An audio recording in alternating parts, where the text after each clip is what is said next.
Cop refuses to move car blocking EMT, gets taught an expensive lesson.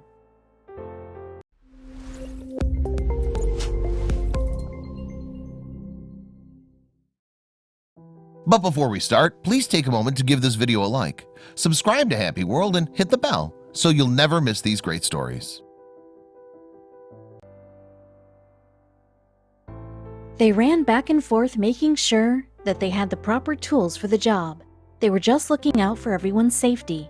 The brilliant blue and red of police cars flashed onlookers who drove past. Their sight, however, wasn't fixed on the accident. It was on the sight of the two emergency services arguing with each other. The road was already as narrow as it was, but now it had 5 police cars and an ambulance, not to mention all the traffic trying to get past. There were 2 EMTs on the scene.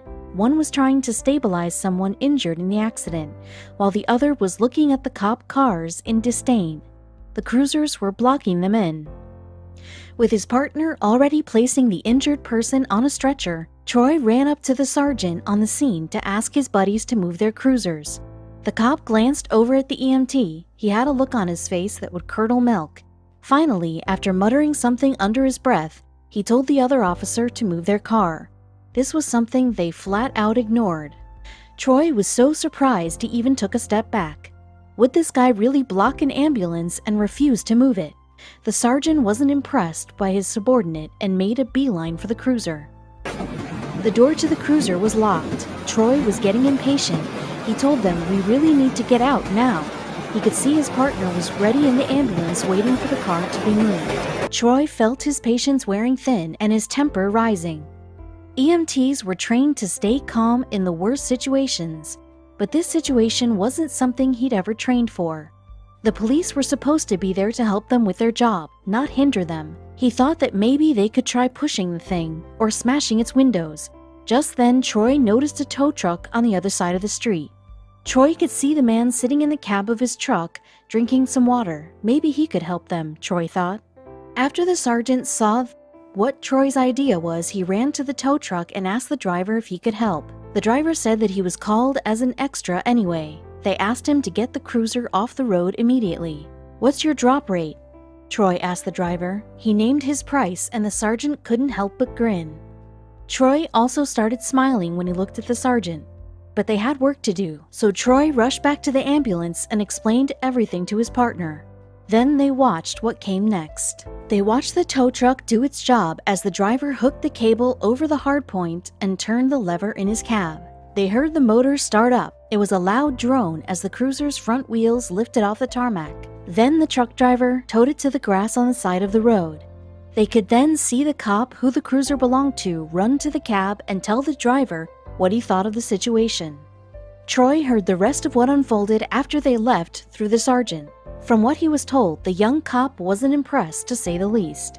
The cop's face was red with anger and he reprimanded the cab driver, telling him to put his cruiser down immediately. The tow driver stared at him and just shook his head. The cab driver opened his mouth and said, "My drop rate is $100. Are you crazy? Sarge, you're not going to let him do this, yeah?" The cop stammered, looking from the tow truck driver to the sergeant. The sergeant just looked at him and said, "It's legal to move any vehicles that block emergency services." The rookie cop wouldn't let that discourage him from trying to get his car back. "I'll give you 40, that's it." The scruffy driver leaned against the truck and shook his head. "Nope. Drop fee is 100. 50. 100. It will be more if I pull it away." The headstrong man let out an angry but defeated sigh and pulled out his wallet. He peeled off 4 20s from his fold and shoved it in the driver's hand. When the tires hit the ground and the hook came off, the young man jumped in his car and squealed away, still boiling with anger. The sergeant finally relaxed and let out a long, hard laugh. Apparently, this lesson had been long coming. Apparently, the new guy had only been on the job for a couple of weeks. He was like most rookies, an inflated sense of ego and cock-of-the-walk attitude with everyone. This guy was a bit worse and acted like he ran the place. There was also another hilarious thing that was kept a secret. The grounds and law they had used for moving the car were actually false. There was no law at all. The young, cocky buck didn't need to spend $100. However, as far as his boss was concerned, it was worth the lesson that cops are not exempt from the rules. As for Troy, they were able to get to the hospital and the injured people in the accident got the care they needed. He and his partner also got a good long laugh. It let out the day's stress and reminded them everyone was one big team, even the people you don't expect. Troy was so amused by what had happened that he felt compelled to share it on Reddit, on a thread titled Petty Revenge. Somehow the stars had aligned to take the cocky cop down a peg, and readers loved it. The post has since racked up hundreds of comments. Most Redditors couldn't believe the audacity of the rookie cop and were amused too. Some shared similar stories of their own. A user who goes by the name of Hammer Raptor wrote, "Worked for the local FD a few years back as FF EMT. Worked a car accident. We parked the ambulance and truck near the scene. Rookie cop decided he didn't like where the ambulance was parked. Decided to get in and move the ambulance about 150 to 200 feet away from the scene, out of traffic. Any extra equipment we may have needed and emergency transport that may have been necessary were now minutes away. The chief, 55-year-old female, went to fisticuffs with the cop. Just irate, had to pull her off the cop. Had the police chief on the scene in 5 minutes. Screaming match ensued for about 20 minutes about the PD not interfering with our operations," he continued. The accident victim was fine and we were cleared off the scene rather quickly. The PD nicely decided to buy the fire department dinner that night. The chief was not reprimanded and became a good story across the department. And then another user wrote about another experience about an incident involving firefighters and cops coming to blows. "When I was a volunteer firefighter for several years, I was trained and cleared to operate all the department's apparatuses," he wrote. "One night we were dispatched to an accident on the nearby interstate. I was operating our second engine as the first was already on a call. The 3 vehicles involved in the accident blocked the left shoulder and the left of 4 main lanes. As a protocol to protect the victims and crew, I placed the engine blocking the 2 left lanes. We don't move until we are finished with the scene. We haven't even attended to all the victims and a trooper comes up telling me that I need to reposition the engine so that he could open up a 3rd lane of traffic.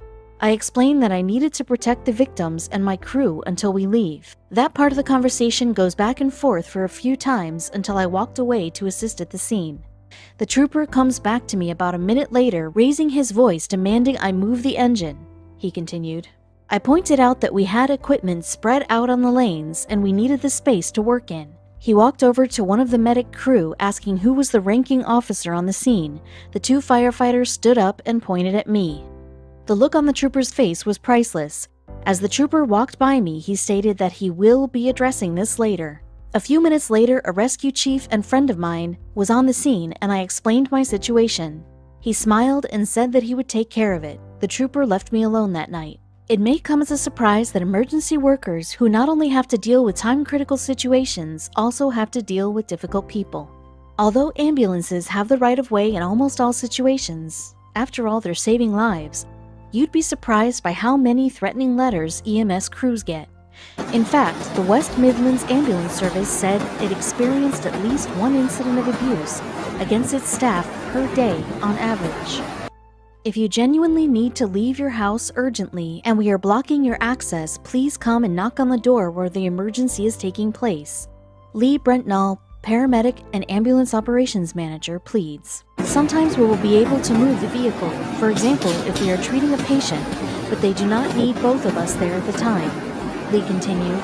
However, there will be times that we are treating someone experiencing a life-threatening and time-critical emergency and moving our ambulance will not be our priority. You will need to be patient as we try to save someone's life.